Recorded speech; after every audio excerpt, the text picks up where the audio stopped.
Hello students, this is अमन और आज की वीडियो में हम बात करेंगे कक्षा 10 विषय गणित पूर्णांक 40।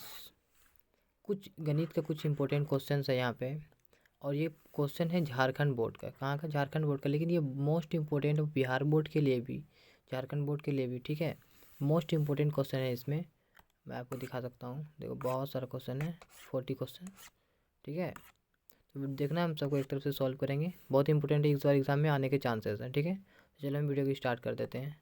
तो पहला क्वेश्चन हमारा कह रहा है कि 120 को अभाज्य गुणनखंड के गुणनफल के रूप में लिखा जा सकता है। मतलब 120 जो हमारा है उसको गुणनखंड करेंगे, 2 से खिलाएंगे 60 आएगा, 2 से खिलाएंगे 30 आएगा, 2 से 15, अब 3 से खिलाएंगे 5। तो 2 गुना 2 गुना 2 गुना 3 गुना 5, 2 गुना 2 गुना 2 गुना 3 गुना 5। तो ये वाला हमारा आंसर है। ठीक है, ये अभाज्य गुणनखंड के रूप में था। अगला प्रश्न है हमारा, अगला प्रश्न है 306 657 का महत्तम समापवर्त 9 दिया। मतलब कि पहली संख्या इतनी है, दूसरी संख्या ये है और उसका महत्तम मतलब HCF कितना दिया हुआ है? 9 दिया हुआ है। तो इसका लघुत्तम मतलब LCM क्या होगा? तो हम लोग पढ़ चुके हैं, LCM गुना HCF बराबर पहली संख्या मान लो A गुना दूसरी संख्या बराबर B। तो LCM को मान तो दिया हुआ नहीं है, LCM लिख देंगे। HCF को मान 9 दिया हुआ है, पहली संख्या है 306 और दूसरी संख्या है 657। तो LCM बराबर क्या हो जाएगा? ये जो 9 है वो बटे में चला जाएगा, 306 गुना 657 बटे 9। ठीक है, इसको जब हम कटाएंगे, ठीक है 9 एका 9, 9 तिया 27, बचा 3, 9 चाके 36, 34 गुना 657 करेंगे तो हमारा जो आंसर आएगा वो बी नंबर आएगा। वो कितना है? 32,338। कितना है? 22,338। ये वाला हमारा आंसर बी हो जाएगा, ऑप्शन इसका। ठीक है, ये बी। अब तीसरा है 15 और, तीसरा हमारा है 15 और 25 का HCF क्या होगा? Highest common factor. तो 15 और 25 का जो HCF होगा वो कितना होगा? 5 होगा, क्योंकि 5 ही एक ऐसा नंबर है जो 15 में भी सबसे बेसिक नंबर पे कॉमन है। ठीक है, 15 और 25 का HCF 5 होगा। एक प्राकृतिक संख्या का अभाज्य गुणनखंड उनके गुणनफल के क्रम को छोड़ते हुए, ये तो पता मुझे नहीं है, डाउट है ये। ठीक है, अगला प्रश्न है द्विघात बहुपद होगा जिनके शून्यकों का योगफल √2 है। मतलब अल्फ़ा प्लस बीटा बराबर √2 दिया हुआ है और गुणनफल 1/3 है। मतलब अल्फ़ा इंटू बीटा बराबर 1/3 है। तो द्विघात बहुपद क्या होगा?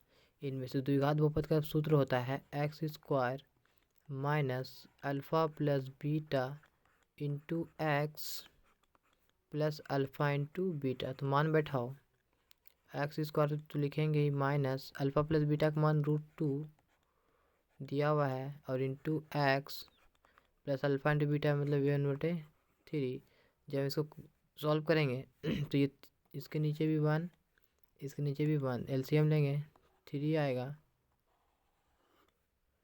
3x² minus 1/3, 3√2x plus 1।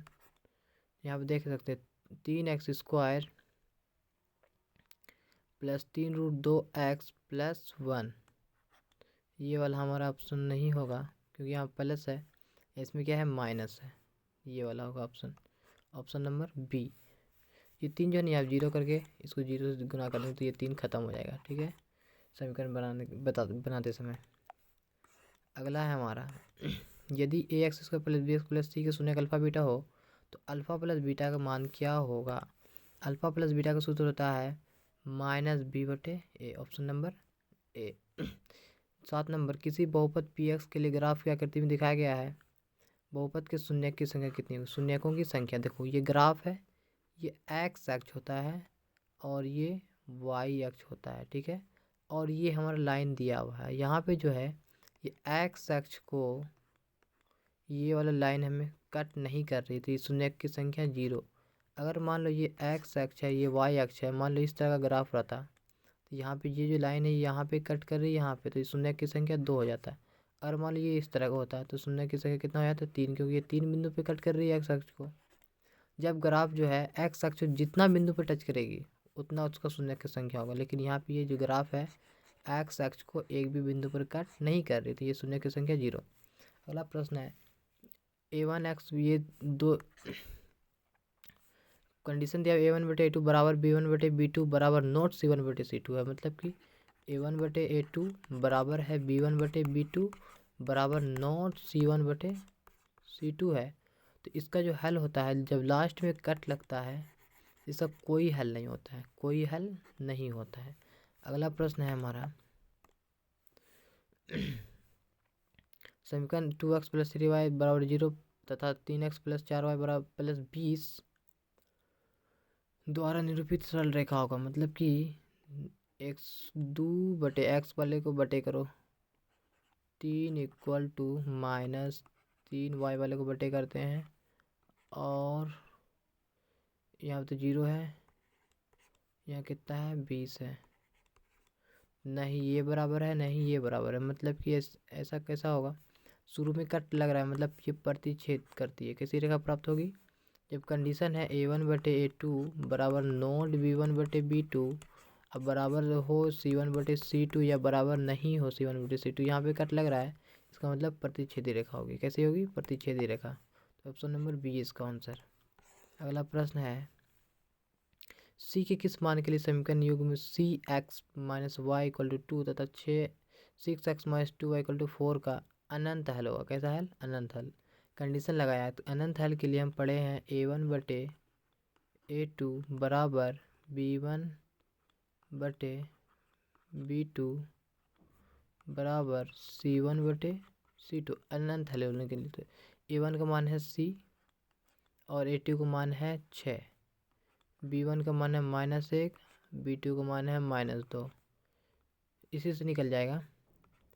c1 का मान है 2, c2 का मान है 4, मतलब हम इसको अगर हम बराबर करते हैं तो c/6 बराबर इसका माइनस माइनस कैंसिल हो गया 1/2, तो 13 को नहीं गुना, c बराबर 6×1=6/2 3, सी का मान कितना आया 3 आया, सी का मान 3 आया। अगला प्रश्न है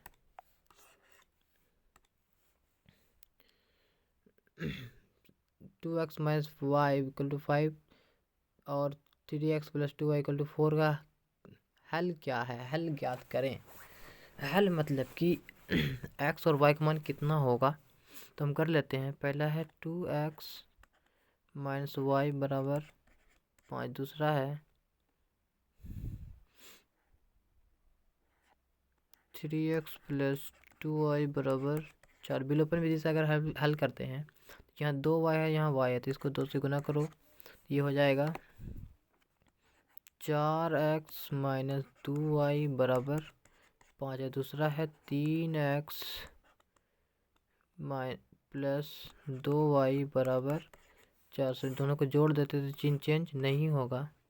4 3 7x = 5 4 5 दूना 10 ना हो जाएगा, ये 10 4 14, x = 2, x का मान कितना आ गया 2। समीकरण 1 में अगर हम x का मान 2 रखते हैं तो 2 और x के बदले 2 - y = 5, 4 - y = 5, 4 - 5 = y, -1 = y, y का मान -1 और x का मान 2, x का मान 2 y का मान -1, इसका ऑप्शन ए आंसर हो जाएगा। ठीक है, अगले प्रश्न की ओर चलते हैं। 12 नंबर, वह रैखिक समीकरण युग्म जिसका कोई हल नहीं होता है, हल नहीं होता मतलब हल नहीं होने की कंडीशन है a1/a2 बराबर b1/b2 बराबर c1/c2। अगर ऐसा होता है तो अनंत हल होता है। अगर शुरू में कट लगता है तो प्रतिच्छेदी मतलब एक हल, यहाँ कट लग गया तो कोई हल नहीं, तो ये संगत नहीं है। यहाँ बराबर है यहाँ बराबर नहीं है, इसका मतलब ये असंगत है, असंगत होगा। समीकरण युग इतना का हल है, इसको भी हल करो। ये वाला समीकरण देखो, जोड़ने पर x प्लस वाई 9 होना चाहिए, तो इसमें तो ये तो 9 नहीं हो रहा है, दोनों ये भी नहीं हो रहा है। इसमें देखो जोड़ने पर 9 पुर रहा है ना, 5 4 9, और घटाने पर 1 होना चाहिए, 5 में 4 घटाएंगे 1। इसका हल ये वाला होगा। 14 नंबर, निम्नलिखित में कौन सा द्विघात समीकरण है? द्विघात समीकरण मतलब पावर 2 होना चाहिए। पहला नंबर को चेक करो, पहला नंबर का, रुको 1 मिनट। पहला नंबर को जब हम चेक करेंगे तो x गुना एक्स स्क्वायर माइनस एक्स गुना 3 equal to x square minus 7। तो इसका एक्स स्क्वायर बराबर दोनों तरफ कट गया, द्विघात खत्म हो गया। दूसरा ये तो नहीं होगा। इसमें देखो x प्लस 1 का होल स्क्वायर मतलब A square plus B square plus 2ab बराबर एक्स स्क्वायर माइनस 5x। इसका भी स्क्वायर, इसका स्क्वायर कट गया, ये भी द्विघात नहीं होगा क्योंकि दोनों तरफ का घात दो स्क्वायर कट गया। 3 नंबर में देखो A square plus B square plus 2ab equal to 2x minus 6। तो X square plus 1 plus 2x minus 2x plus 6 equal to 0। X square 2x cut गया प्लस 7 इक्वल टू 0। ये वाला द्विघात होगा क्योंकि ये दो घात है यहाँ पे। अगला भी चेक कर सकते थे, एक्स स्क्वायर, ये वाला x square plus 3x plus 1 equal to x minus 2।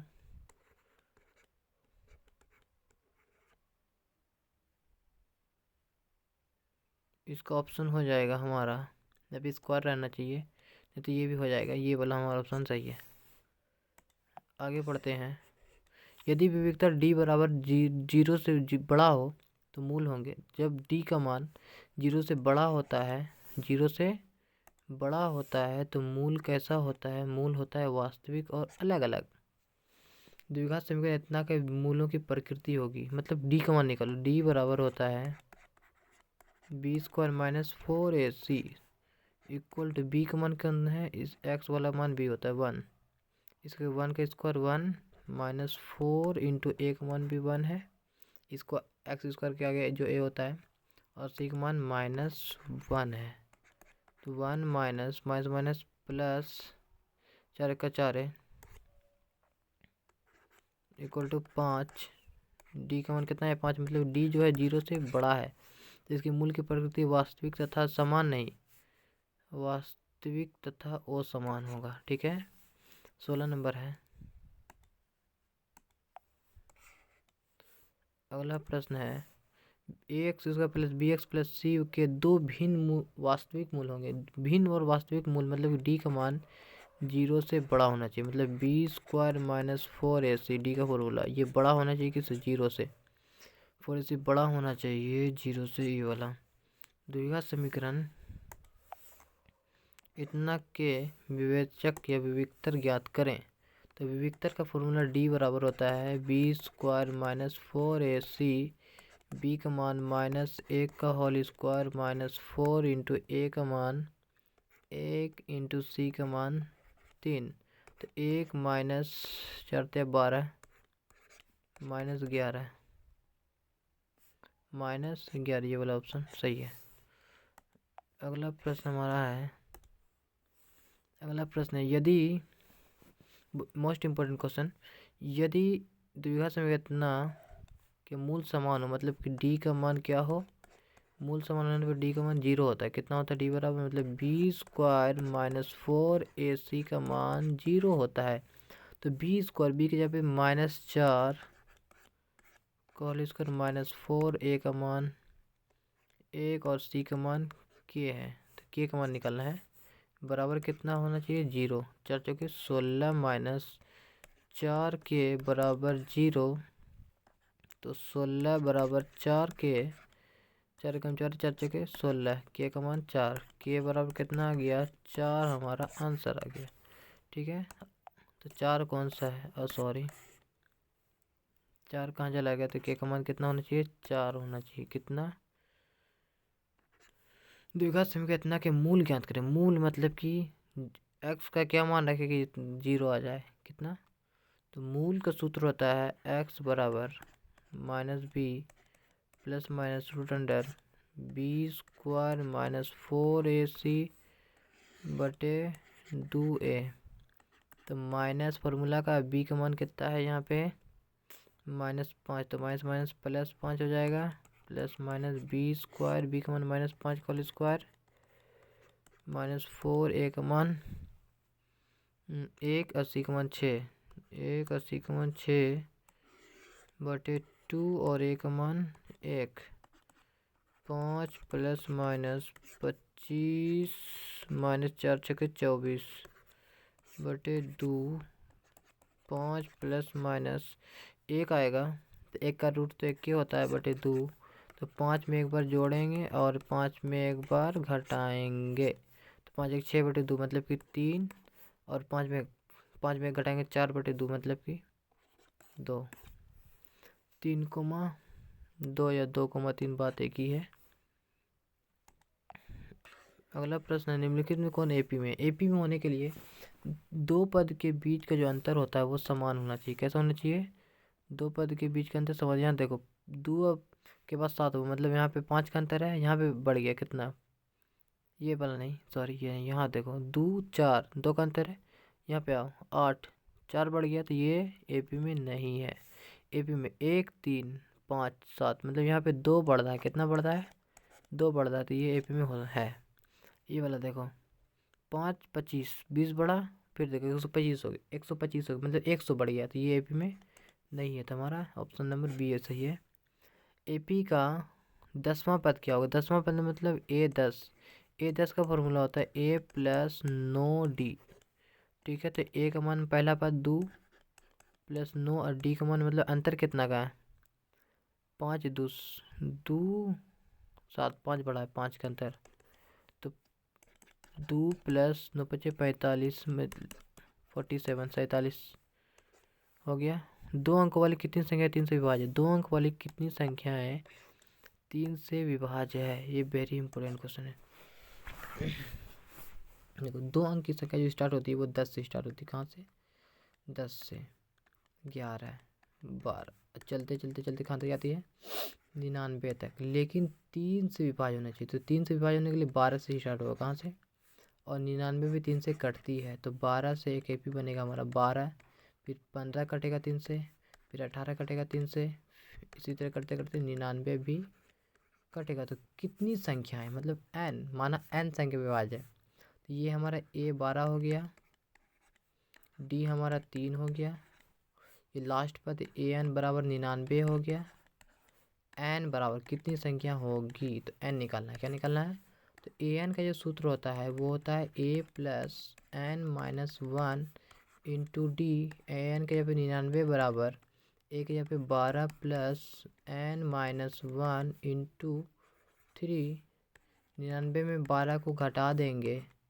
बराबर 3 को n से गुना करें, 3n माइनस 3, 99 में 12 घटाएंगे 9 में 2 7, 9 में 1 8, और ये 3 को इधर लाएंगे तो प्लस 3 हो जाएगा, इक्वल टू 3n 90 बराबर 3n 30 या 90, n का मान 30 संख्या क्या होगी 9 से 3 से विभाजित, आंसर बी क्या हो जाएगा, समझ लेना इसको अच्छे से।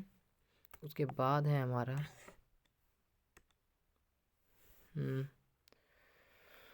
0 और 50 के बीच कितनी विषम संख्याओं का योग, 0 और 50 के बीच की विषम संख्या 1 से स्टार्ट होगी, 1 3 5 डॉट डॉट डॉट डॉट कहाँ तक 49 तक। तो विषम संख्या का योग मतलब ऐसा निकालना है, ये an है, a बराबर हमारा 1, d बराबर 2, an बराबर 49, तो n पहले निकालेंगे फिर ऐसा निकालेंगे, योग पूछ रहा है ना। तो an निकालने के लिए an दिया हुआ हमारा, an का सूत्र होता है a plus n minus 1 into D, तो 49 बराबर a plus n minus 1 D का मान 2, 49 बरा माइनस 1 बराबर 2 गुना 2n माइनस 2 48 2 इधर से जोड़ेंगे तो 2 जोड़ी क्या बराबर 2n। n बराबर कितना हो गया हमारा 48 2 50 अब बटे 2 n का मान कितना हो गया 25। अब s 25 निकालेंगे तो 25 बटे 2 इंटू 2 a का मान 1 plus n minus 1 into d का मान 2, मतलब कि 25 बटे 2 2 प्लस 24 गुना 48 24 गुना 2 48 मतलब कि 50। 25 बटे 2 गुना 50 25 से कटेगा 25 गुना 25 इक्वल टू 600। 25 आंसर हमारा होगा, कितना होगा 625 आंसर हो गया हमारा। अगला प्रश्न है सभी वृत्त होते हैं, जो वृत्त होता है ऐसा भी वृत्त होता है, बड़ा होता है, इतना बड़ा होता है, जितना बड़ा करो उतना बड़ा होता है, लेकिन जिसका रूप क्या है एक ही जैसा है, गोल ही है, तो समरूप हो जाएगा। आकृति में ये दिया हुआ है। अगला प्रश्न हमारा कह रहा है आकृति में डी ये समांतर इसके है, तो डी बी 2 है, डी बी 2 ए ई 1.5 ए ई 1.5 ई सी 3 है, तो ए डी बराबर वॉट, इसको एक्स मान लेते हैं। थेल्स पर में से एक्स बटे 2 बराबर 1.5/3, ठीक है, 13 को गुना कर दो, एक्स बराबर 2 गुना 1.5 कितना हो गया 3/3 1, एक्स का मान 1 आएगा, कितना आएगा 1 ऑप्शन। ये थेल्स पर में था, मतलब ए डी बटे डी बी बराबर ए बटे ई सी कर दिए, ये वाला 13 को गुना कर दिया, एक्स का मान निकल गया। अगला प्रश्न हमारा है दो त्रिभुज के संगत कोण बराबर है। कोण अगर बराबर होता है क्या होता है कोण अगर हमारा बराबर होता है, ये एंगल, दो त्रिभुज है, angle angle angle angle angle angle, तो एंगल एंगल एंगल सर्वांग समता, ये त्रिभुज सर्वांग सम होंगे एंगल एंगल एंगल से। अगला प्रश्न हमारा है, अगला प्रश्न क्या कर रहा है थोड़ा ध्यान से देखते हैं। ये जो हमारा अगला प्रश्न है कि त्रिभुज ए बी सी है एक, और दूसरा कौन सा त्रिभुज है पी क्यू आर के लिए कौन सा कथन सत्य है। देखो A B C P Q R, इसका एंगल ए और एंगल पी बराबर, एंगल बी एंगल क्यू बराबर, एंगल सी और एंगल आर बराबर, तो त्रिभुज ए बी सी सर्वांगसम होंगे, ए बी सी जो है सर्वांगसम होंगे P Q are, P Q are. जब हम ऐसे चले हैं तो इसमें भी ऐसे ही चलेंगे, P Q A B C चलें तो पी क्यू आर, ये वाला ऑप्शन सही है, ठीक है। अगला प्रश्न हमारा है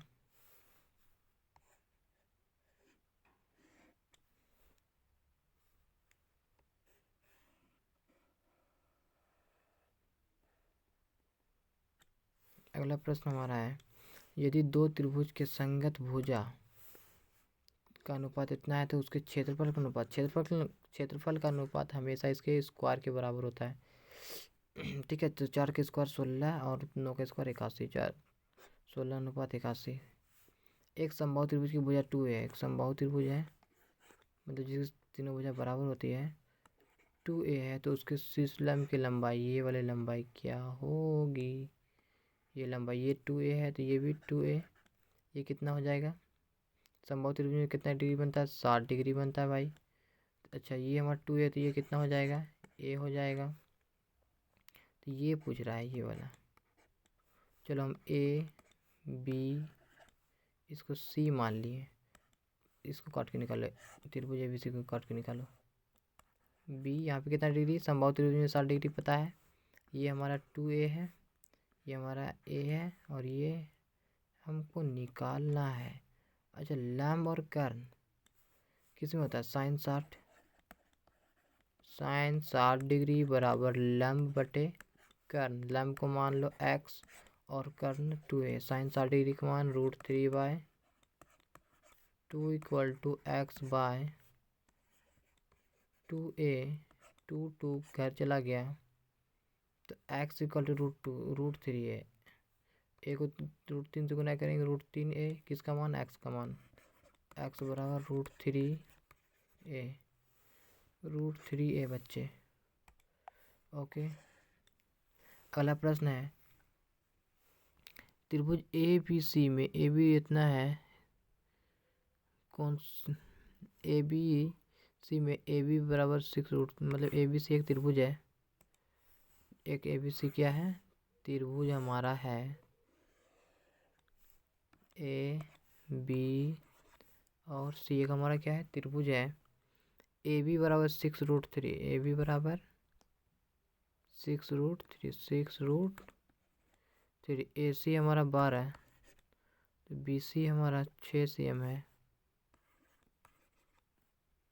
तो कोण बी बराबर क्या होगा, ये वाला एंगल क्या होगा, ये निकालने के लिए क्या करें, मान लेते हैं ये कर्ण है, ये लंब 36 बराबर 44 है। चलो इसको डाउट में ही रहने दो, इसको हम बाद में बताएंगे, कमेंट में बता देंगे। एक वृत्त की कितनी स्पर्श रेखा हो सकती है, एक वृत्त है उसकी कितनी स्पर्श रेखा हो सकती है। स्पर्श मतलब वैसी रेखा जो उसको टच करते हुए निकले, ऐसे भी हो सकती है, ऐसे भी हो सकती है, ऐसे ही हो सकती है, ऐसे हो सकती है, बहुत सारी रेखाएं जो इसको स्पर्श करते हुए निकलती है, बहुत से अनंत अपरिमित रूप से अनेक। वृत्त के केंद्र से 13 सेंटीमीटर दूर किसी बिंदु से वृत्त पर खींची गई स्पर्श रेखा। अगला प्रश्न, वृत्त के केंद्र से 13 सेंटीमीटर दूर एक वृत्त है, एक क्या हमारा वृत्त है, उससे केंद्र से खींचे गए एक वृत्त के केंद्र से 13 सेंटीमीटर दूर स्थित किसी बिंदु से, एक वृत्त के केंद्र से 13 सेंटीमीटर दूर एक बिंदु है, 13 cm दूर स्थित खींची गई स्पर्श रेखा की लंबाई 12 सेंटीमीटर। यहाँ से मान लिया कि स्पर्श रेखा खींचा इस तरह से, अरे अंदाजा नहीं लग रहा है, कि लंबाई 12 cm है।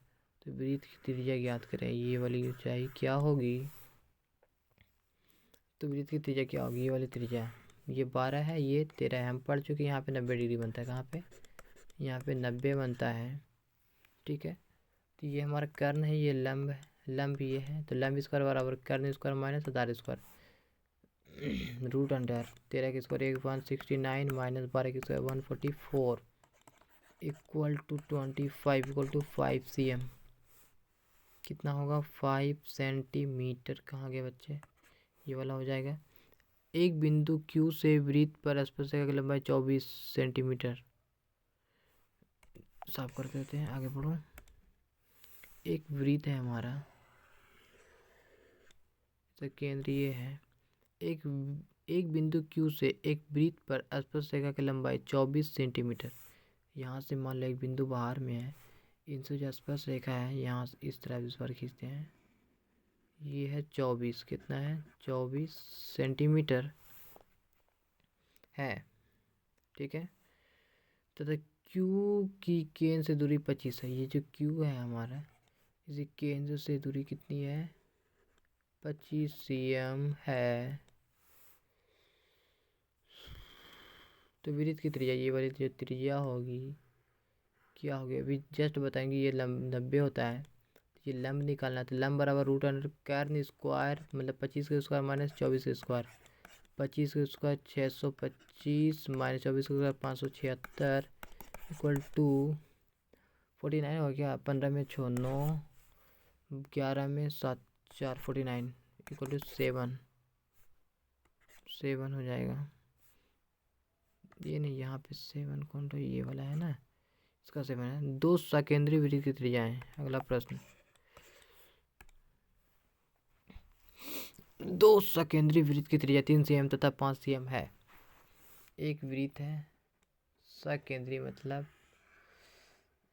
जिसका केंद्र एक ही हो लेकिन उस पर दो वृत्त बनी हुई हो अलग अलग त्रिज्या वाली, जिसकी त्रिज्या 3 सेंटीमीटर तथा 5 सेंटीमीटर। एक त्रिज्या 3 है और दूसरी त्रिज्या कितना है, 5 है। ये मान लेते हैं 5 त्रिज्या, ये 3 है। 3 है। ठीक है, बड़े वृत्त की उस जीवा की लंबाई ज्ञात करें जो छोटे वृत्त को स्पर्श करती है। बड़े वृत्त की उस जीवा, मान लीजिए बड़ा वृत्त ये वाला है, उसकी ये जीवा इसको इस तरह से टच करते भी निकलते जीवा, ये इसकी क्या है, जीवा है। तो जीवा की लंबाई ज्ञात करना है, यहाँ पे आधा पे टच करेगी। ठीक है, तो ध्यान से देखो, इसको हम ऐसे कर लेते हैं त्रिज्या को, ये 3 है, यहाँ पे 90 बनेगा ना, तो ये 90 जब बनेगा, ये हमारा त्रिज्या 3 है, ये कितना होगा, ये वाला बताओ कितना होगा। कर्ण में कर्ण स्क्वायर माइनस लंब स्क्वायर रूट 25 माइनस 13, 25 माइनस 9 16, ये 4 होगा। ये 4 जब यहाँ से होगा तो यहाँ भी 4 होगा, मतलब टोटल 8, कितना निकलेगा, 8 सेंटीमीटर। ओके, थीटा केंद्रीय कोण आर वाले त्रिज्यखंड का क्षेत्रफल, पार्स को थीटा बटे 360, पार्स को थीटा बटे 360 किसका, त्रिज्यखंड का क्षेत्रफल। वृत्त की सबसे बड़ी जीवा को कहते हैं व्यास। वृत्त जो होती है, वृत्त को जो 2 भाग में काटने वाली रेखा होती है उसको व्यास कहते हैं। जो बीच से उसकी गुजरती है सबसे बड़ी वही होती है, उस बड़ी रेखा को क्या कहते हैं, व्यास कहते हैं। क्या कहते हैं, व्यास कहते हैं। आर त्रिज्यखंड वाले उस चाप की लंबाई क्या होगी जो केंद्र पर थीटा कोण अंतरित करती है। चाप की लंबाई 2 पाई थीटा बटे 360 डिग्री। 6 सेंटीमीटर त्रिज्या वाले वृत्त के त्रिज्यखंड का क्षेत्रफल क्या होगा जो केंद्र पर 60 डिग्री कोण बनाते हैं। त्रिज्यखंड का क्षेत्रफल होता है पाई, त्रिज्यखंड का क्षेत्रफल होता है पाई आर स्क्वायर थीटा बटे 360 डिग्री। पाई का मान 22/7 गुना आर स्क्वायर। आर का मान त्रिज्या कितना दिया हुआ है, 6 सेंटीमीटर। कितना है, 6 गुना थीटा का मान कितना दिया हुआ है तुम्हारा 60 डिग्री बटे 360।